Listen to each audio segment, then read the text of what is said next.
This is a beautiful story about a man and a blind well. It's a story from the Mahabharata that gives a vivid picture of our actual situation in this material world. So it goes like this. So once a prince went to the forest for hunting, but suddenly a tiger attacked him while he was hunting.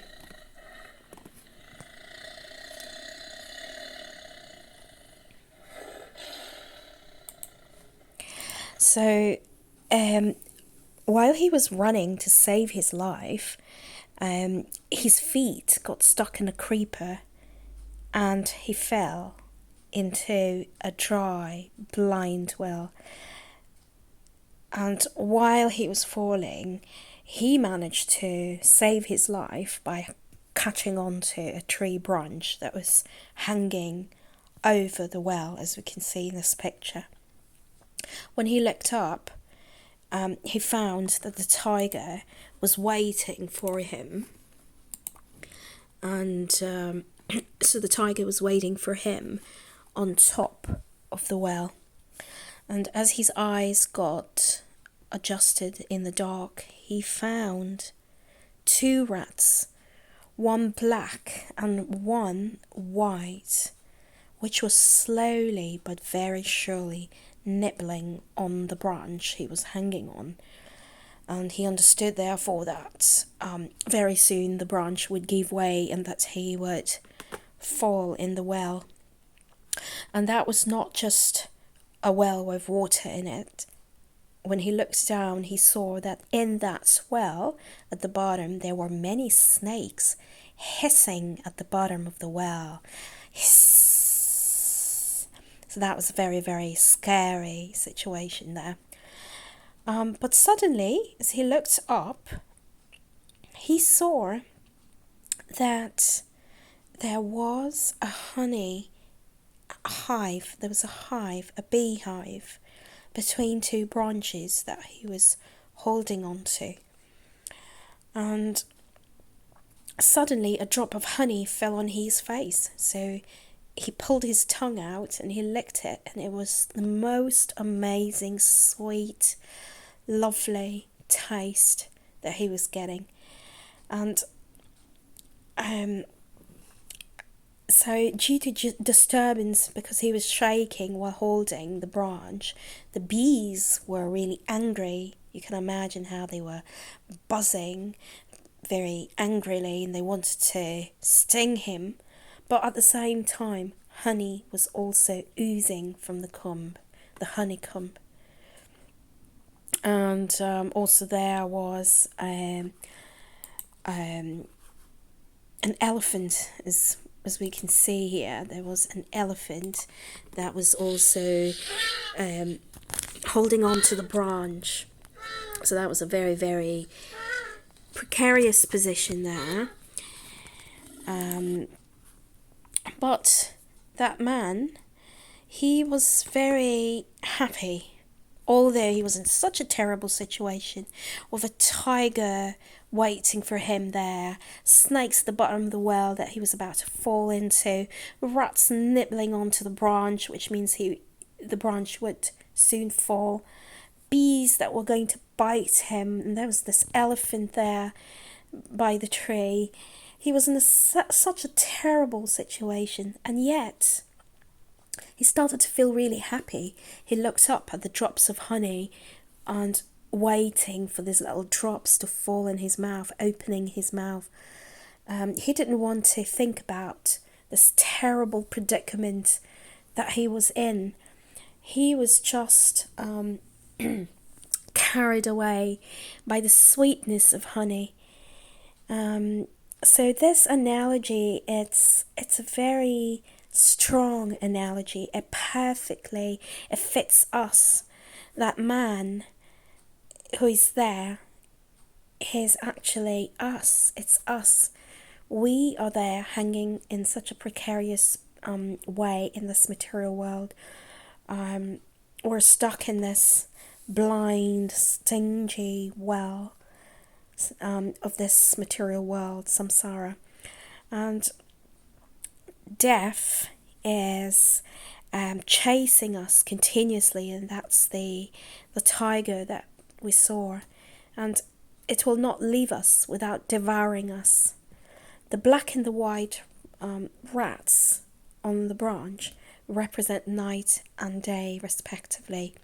We know that with every sunset our lifespan is reducing. It's reducing every day. We're getting older. The hissing snakes represent the major problems in life, which would, like problems like a loss of maybe a prestigious position or an accident, loss of relatives. These are the major problems in life. The honeybees represent the honeybees who wanted to sting the man. They represent the day-to-day problems that we face in our life. And how about the sweet honey, which is dripping from the hive? That is the sweet honey we're addicted to and we're trying to enjoy, and that's making us forget our precarious position. So that sweet honey that is preventing us from coming out of the situation it's the sweet voice of our partner, our kids. It's the little intimate pleasures of the partner, the nice delicious food that we eat, or that amazing promotion at the workplace, or that lottery that we won, the love of friends, the love of dear ones, all the luxuries in life. All of these are analogous to the small honey drops of pleasure that we may get, that makes us forget our really terrible situation, that makes us not bother really putting in effort to get out of this material world. So it's an amazing story from the Bhagavad Gita. So we need to understand what's the most urgent thing at the time of death. It's to save ourselves. It's not to relish the little droplets of honey. So as humans, we do need to save ourselves from this well of repeated birth and death. Only in this human life do we have the intelligence to do that. So a human life is therefore very, very precious. And if we neglect, so when neglecting this opportunity, then it's not very intelligent. So even a little effort on the path of on the spiritual path will deliver us from the blind well. So performing devotional service will deliver us from this blind well. So we should be very, very careful not to let these little honey drops divert our attention from saving ourselves, because these are just little drops of honey, but we could have access to an ocean of honey once we're out of this material world and once we're in the spiritual world. So let us not forget the dangerous situation we are in. Let us not drool over these few drops of honey, and let us be very determined to take things in hand and surrender to the Lord and make a solution to the problems of life by simply chanting Hare Krishna, Krishna Krishna, Hare Hare, Hare Ram, Ram Ram, Hare Hare. It's a very easy process of chanting that the Lord has given us, and if we follow his instructions, we don't have to be like that man. We can see there that we can see the Lord is there and extending his hand and saying, look, come with me. You don't have to hang there. But the man is refusing. He's saying, no. He doesn't want to hold the hands of the Lord and go back to the spiritual world. He just wants to enjoy this little trickle of honey coming there in his mouth. So that's a really, really foolish kind of attitude. So the Lord is extending his hands out to us through the Bhagavad Gita, through his teachings, through his authorized representatives, which are the spiritual teachers, the gurus.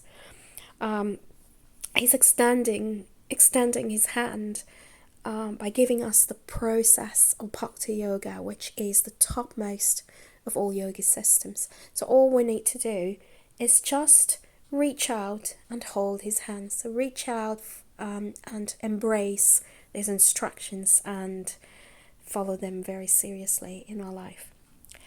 Hare Krishna.